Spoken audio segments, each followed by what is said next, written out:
Unfortunately, Cyberpunk month is over. I had a ball reading all these Cyberpunk books. It was really, really enjoyable. Now, in early October, it's time to look back and review what I read. And this time I'm going to do things a little bit differently. At the end of the video, I'll go over the non-Cyberpunk things I read.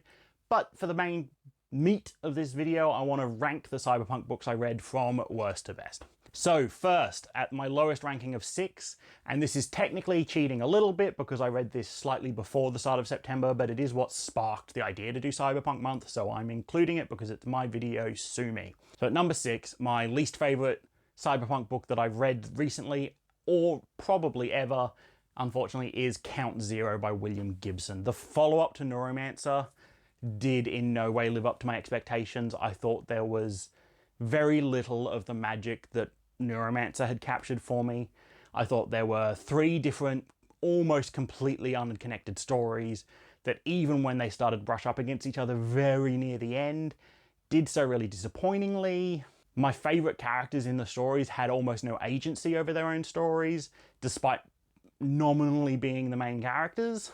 It didn't have almost any of the sort of cyberspace stuff I was looking for. It had a very boring and unoriginal view of cyberspace. Like, Neuromancer has this huge cyberspace thing, and it's amazing and revolutionary, and then Count Zero does nothing with it and just kind of uses it as a telephone, and overall I was just really disappointed. Number 5, another book I didn't really like, and please remember I have reviews up for all of these books. You will find the links in the corner. Book 5 I came into with really high expectations, and expectations on what sort of a story and what the characters are going to be like, and just a lot of expectations, and I know that that let me down here. And that book is Do Androids Dream of Electric Sheep by Philip K. Dick. Ubik by Philip K. Dick, one of my favourite books of all time. Blade Runner, one of my favourite movies of all time. So I came into this with really high expectations. I came into this thinking that this was the story from Blade Runner, when really you can see that this is kind of just where the inspiration for Blade Runner came from. There are some similarities here. It is still about Deckard hunting down some cyborgs. Some character names are the same, some place names are the same, but really beyond that, they're completely different stories. I went in expecting this to be androids versus humans so much that I kind of missed one of the core plot lines throughout the book that got pointed out to me in the comments of my review. So I think I did such a bad job of reading this book that I am going to have to read it again at some point, maybe in a couple years.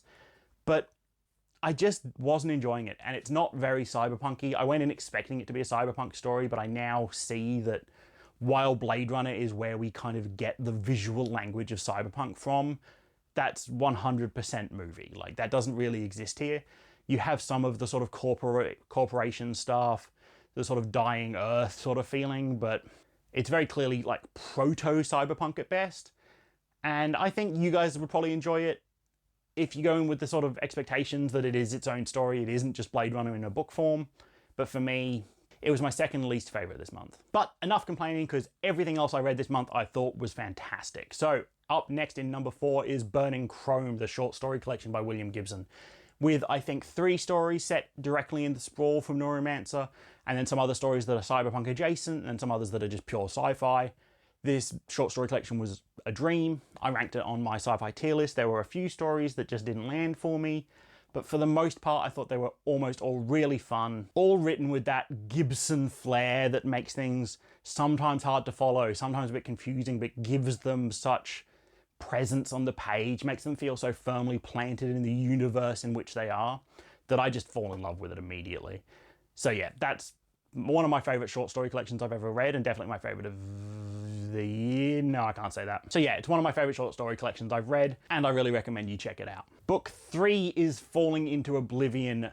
For a debut novel, this blew me away. For just a normal novel, I thought it was fantastic.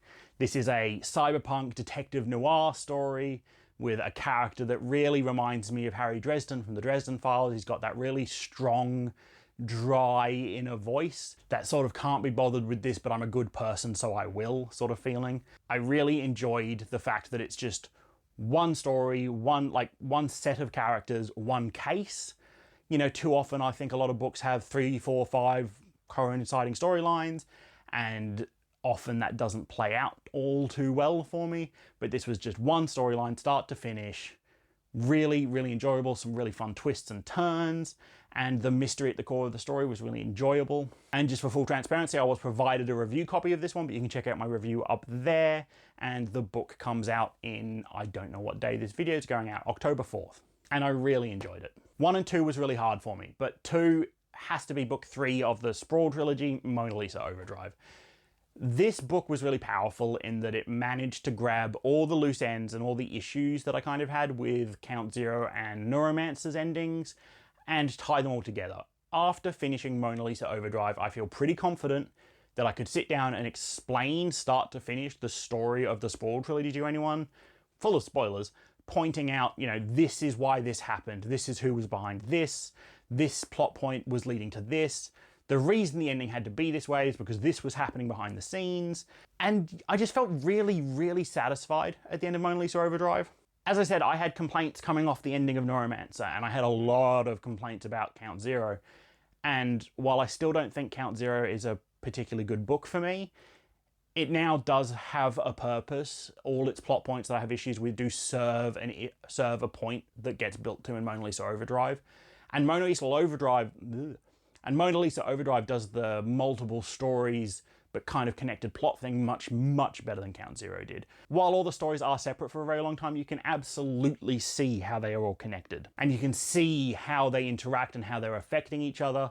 The characters are all much better in this one, I think. The characters all have their flaws and their goals and their motivations. They will act towards them in believable ways. The way it connects the universe and the story of 1 and 2 is fantastic. I can't give Mona Lisa Overdrive more praise than that. So yeah, that's number 2.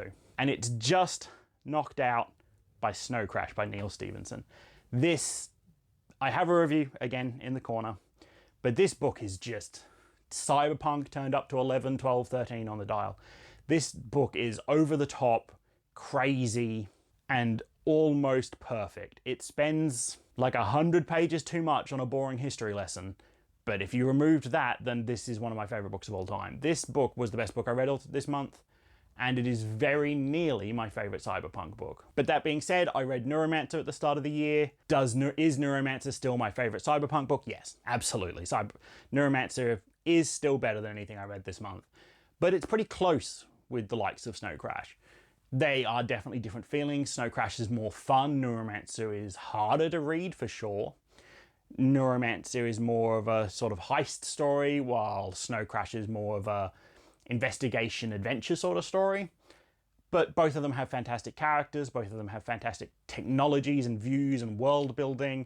Both of them have some really interesting predictions about the future that are both very eerie. I love both these books, and you can't go wrong with either of them. But I did read 3 books that weren't Cyberpunk, so I'll quickly run through those.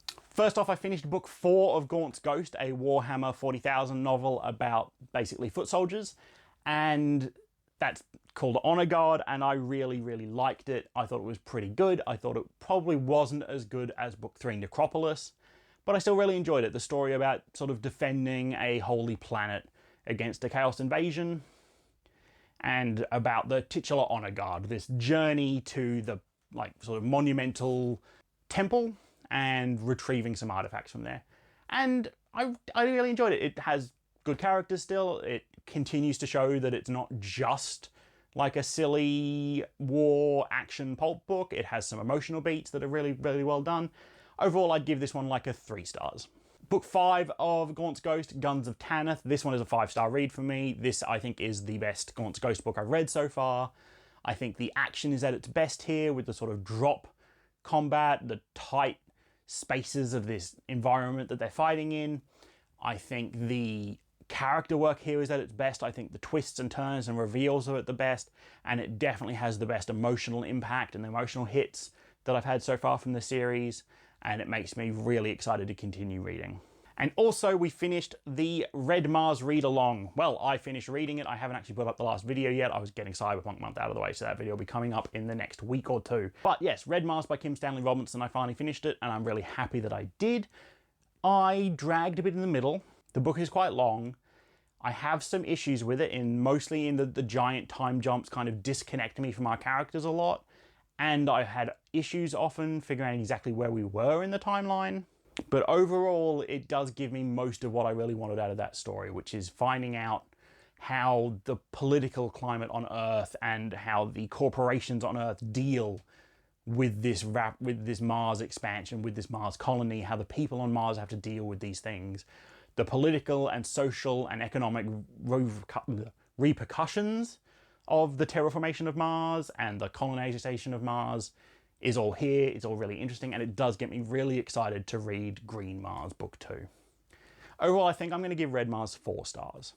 So that was September, that was Cyberpunk month, but don't worry, I still have 2 or 3 Cyberpunk books I'm really excited to read and I just couldn't get to in September that I'm going to read and review in the next few weeks, I think. But it is October, it is spooky month, so what are you guys reading for spooky month? I'm definitely going to read a horror book or 2 this month, and I'm leaning towards reading Dracula and maybe The Shining. Let me know what you think. If there's any books you want me to read, if there's anything on this list you want to talk about, then please let me know in the comments below. And if you want to pick up any of these books, there are links to my Amazon affiliate site in the description below, where you can pick them up from Amazon for the normal price, but just giving the channel a bit of a kickback. Thank you so much for everyone's support so far this year. It has been such a fun, fantastic ride, and I can't wait to see you later. Just remember to keep reading.